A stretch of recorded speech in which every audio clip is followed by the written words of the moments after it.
오늘 아침 거울 속 자신의 모습을 보며 마음 한켠이 무겁지는 않으셨나요?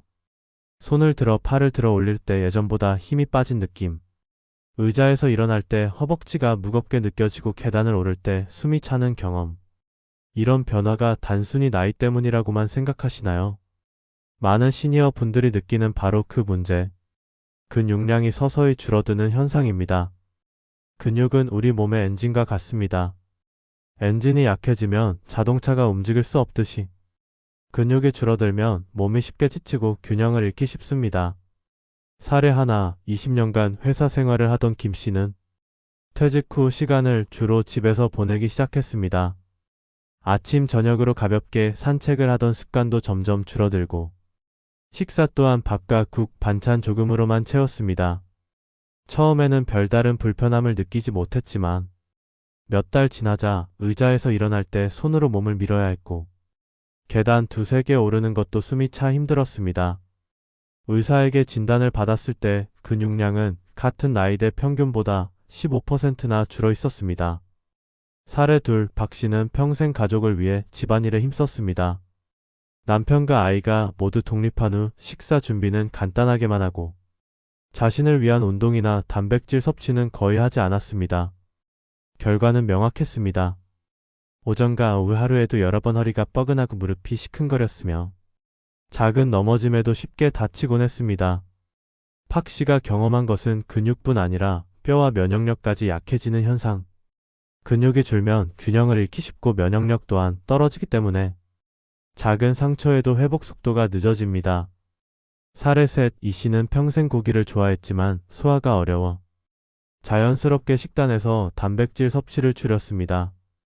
콩과 두부, 계란 정도로만 채우며 하루를 버티다 보니 몸은 점점 힘을 잃고 계단이나 걷는 속도가 느려졌습니다.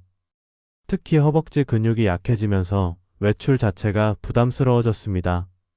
이 씨는 결국 집에 머무는 시간이 늘어나며 사회적 활동도 줄어들었습니다. 이 사례는 근육 감소가 단순히 신체적 문제를 넘어 심리적, 사회적 생활까지 영향을 준다는 것을 보여줍니다. 그렇다면 어떻게 해야 할까요? 첫째, 단백질 섭취를 일상에 적극적으로 포함해야 합니다. 근육은 단백질 없이는 회복될 수 없습니다. 여기서 중요한 것은 양보다 질과 흡수율입니다. 나이가 들수록 소화력이 약해지므로 부드럽고 소화가 잘 되는 단백질을 선택해야 합니다. 예를 들어 건새우, 검은콩, 고등어 통조림처럼 바로 먹거나 요리에 쉽게 활용할 수 있는 재료를 추천합니다. 건새우는 단백질과 칼슘이 풍부해 근육과 뼈를 동시에 챙길 수 있고 검은콩은 식물성 단백질과 항산화 물질이 풍부해 혈관 건강과 근육 회복에 도움을 줍니다. 고등어 통조림은 오메가3와 칼슘이 풍부하며 조리가 간편해 바쁜 시니어도 꾸준히 섭취할 수 있습니다. 둘째, 근육을 자극하는 간단한 운동을 병행해야 합니다.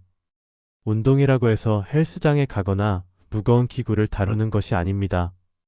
의자에서 일어나 앉기, 벽에 기대어 팔굽혀펴기, 가벼운 덤벨이나 물병 들기. 집안에서도 충분히 할 수 있는 동작으로 근육을 유지할 수 있습니다. 매일 10분에서 15분 정도라도 꾸준히 반복하는 것이 중요합니다. 운동은 근육뿐 아니라 관절과 심혈관 건강까지 지켜줍니다. 셋째, 생활 속 작은 습관을 바꾸어야 합니다. 장시간 앉아있는 것을 피하고 하루 최소한 2번은 산책이나 스트레칭을 합니다. 물은 충분히 마시고 식사 시에는 단백질 중심으로 메뉴를 구성합니다. 또한 충분한 수면과 규칙적인 생활 리듬을 유지해야 합니다. 근육 회복과 체력 유지에는 휴식과 영양이 함께 필요합니다. 이제 구체적으로 실천할 수 있는 방법을 소개하겠습니다. 아침에는 검은콩을 삶아 밥에 곁들이고 점심에는 건새우를 넣은 국물이나 반찬을 준비합니다. 저녁에는 고등어 통조림을 이용한 간단한 요리로 단백질을 보충합니다. 여기에 하루 한두 번 의자에서 일어나 앉기 동작과 가벼운 팔 운동을 병행합니다. 처음에는 힘이 들 수 있지만 꾸준히 반복하면 허벅지 근육과 팔 근육이 강화되며 일상생활에서 힘이 실리는 것을 느낄 수 있습니다. 또 하나 중요한 점은 꾸준함입니다. 근육은 하루아침에 만들어지지 않고 하루 단백질 섭취와 운동으로 바로 회복되지 않습니다. 하지만 한 달만 지속해도 차이를 느낄 수 있고 3달, 6달이 지나면 근육량과 체력에 눈에 띄는 변화가 나타납니다. 앞서 소개한 3사례 모두 꾸준한 단백질 섭취와 간단한 운동으로 허벅지 근육과 전신 근육량이 회복되는 경험을 했습니다. 집에서도 쉽게 실천할 수 있는 방법이라는 점이 공통적이었습니다. 이처럼 집에서도 간단하게 근육을 지키는 습관과 음식은 단순한 건강관리 차원을 넘어 삶의 질을 결정합니다.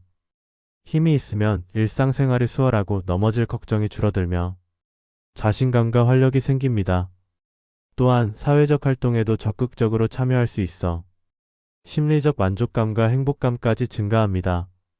그럼 구체적으로 어떤 음식과 습관이 효과적인지 앞으로의 2편에서는 세부 조리법과 집에서 할 수 있는 운동 루틴, 실천 시 주의할 점과 체력별 맞춤 전략까지 더 자세히 다룰 예정입니다. 지금까지 살펴본 바로는 단순히 운동이나 단백질만이 아니라 생활 습관과 조리 방법, 꾸준함이 함께 어우러질 때 비로소 근육을 지키고 활력을 되찾을 수 있습니다. 이제 여러분이 선택할 차례입니다. 작은 변화라도 오늘부터 시작하면 허벅지 근육과 팔 근육이 살아나고 집 안에서도 활기찬 하루를 보낼 수 있습니다. 다음 편에서는 세부 실천 방법과 집에서도 쉽게 따라할 수 있는 운동 루틴, 그리고 단백질 음식의 조리법까지 구체적으로 안내합니다. 앞으로 이어질 2번째 이야기에서 여러분의 근육과 활력을 지키는 방법을 더 깊이 다루겠습니다.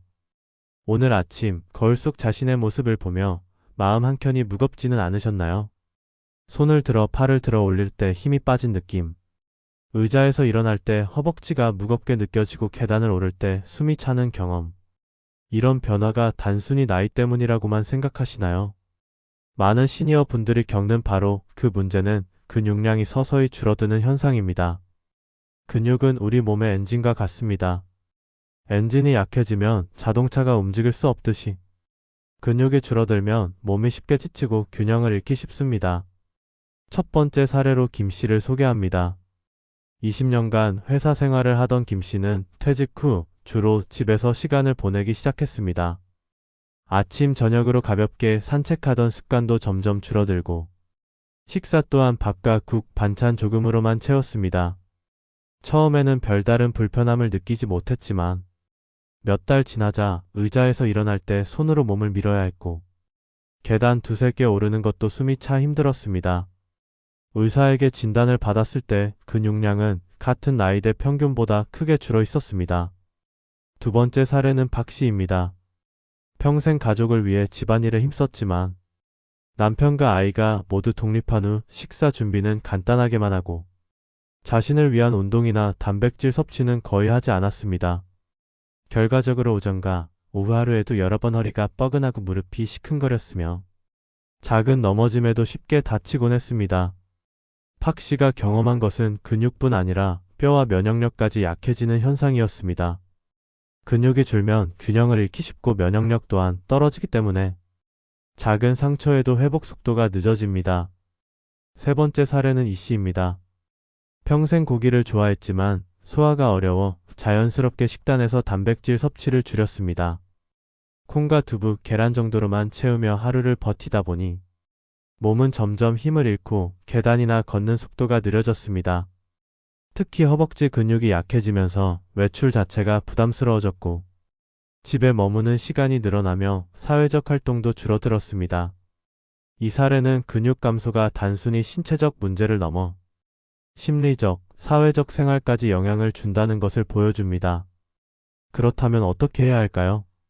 첫째, 단백질 섭취를 일상에 적극적으로 포함해야 합니다. 근육은 단백질 없이는 회복될 수 없습니다. 여기서 중요한 것은 양보다 질과 흡수율입니다. 나이가 들수록 소화력이 약해지므로 부드럽고 소화가 잘 되는 단백질을 선택해야 합니다. 예를 들어 건새우, 검은콩, 고등어 통조림처럼 바로 먹거나 요리에 쉽게 활용할 수 있는 재료를 추천합니다. 건새우는 단백질과 칼슘이 풍부해 근육과 뼈를 동시에 챙길 수 있고 검은콩은 식물성 단백질과 항산화 물질이 풍부해 혈관 건강과 근육 회복에 도움을 줍니다. 고등어 통조림은 오메가3와 칼슘이 풍부하며 조리가 간편해 바쁜 시니어도 꾸준히 섭취할 수 있습니다. 둘째, 근육을 자극하는 간단한 운동을 병행해야 합니다. 운동이라고 해서 헬스장에 가거나 무거운 기구를 다루는 것이 아닙니다. 의자에서 일어나 앉기, 벽에 기대어 팔굽혀펴기, 가벼운 덤벨이나 물병 들기. 집안에서도 충분히 할 수 있는 동작으로 근육을 유지할 수 있습니다. 매일 10분에서 15분 정도라도 꾸준히 반복하는 것이 중요합니다. 운동은 근육뿐 아니라 관절과 심혈관 건강까지 지켜줍니다. 셋째, 생활 속 작은 습관을 바꾸어야 합니다. 장시간 앉아 있는 것을 피하고 하루 최소한 2번은 산책이나 스트레칭을 합니다. 물은 충분히 마시고 식사 시에는 단백질 중심으로 메뉴를 구성합니다. 또한 충분한 수면과 규칙적인 생활 리듬을 유지해야 합니다. 근육 회복과 체력 유지에는 휴식과 영양이 함께 필요합니다. 이제 구체적으로 실천할 수 있는 방법을 안내하겠습니다. 아침에는 검은 콩을 삶아 밥에 곁들이고 점심에는 건새우를 넣은 국물이나 반찬을 준비합니다. 저녁에는 고등어 통조림을 이용한 간단한 요리로 단백질을 보충합니다. 여기에 하루 한두 번 의자에서 일어나 앉기 동작과 가벼운 팔 운동을 병행합니다. 처음에는 힘이 들 수 있지만 꾸준히 반복하면 허벅지 근육과 팔 근육이 강화되며 일상생활에서 힘이 실리는 것을 느낄 수 있습니다. 또 하나 중요한 점은 꾸준함입니다. 근육은 하루아침에 만들어지지 않고 하루 단백질 섭취와 운동으로 바로 회복되지 않습니다. 하지만 한 달만 지속해도 차이를 느낄 수 있고 3달, 6달이 지나면 근육량과 체력에 눈에 띄는 변화가 나타납니다. 앞서 소개한 3사례 모두 꾸준한 단백질 섭취와 간단한 운동으로 허벅지 근육과 전신 근육량이 회복되는 경험을 했습니다. 집에서도 쉽게 실천할 수 있는 방법이라는 점이 공통적이었습니다. 집에서도 간단하게 근육을 지키는 습관과 음식은 단순한 건강관리 차원을 넘어 삶의 질을 결정합니다. 힘이 있으면 일상생활이 수월하고 넘어질 걱정이 줄어들며 자신감과 활력이 생깁니다. 또한 사회적 활동에도 적극적으로 참여할 수 있어 심리적 만족감과 행복감까지 증가합니다. 이처럼 작은 변화라도 오늘부터 시작하면 허벅지 근육과 팔 근육이 살아나고 집 안에서도 활기찬 하루를 보낼 수 있습니다. 지금부터라도 단백질과 운동 습관을 조합해 매일 실천해 보시길 권합니다.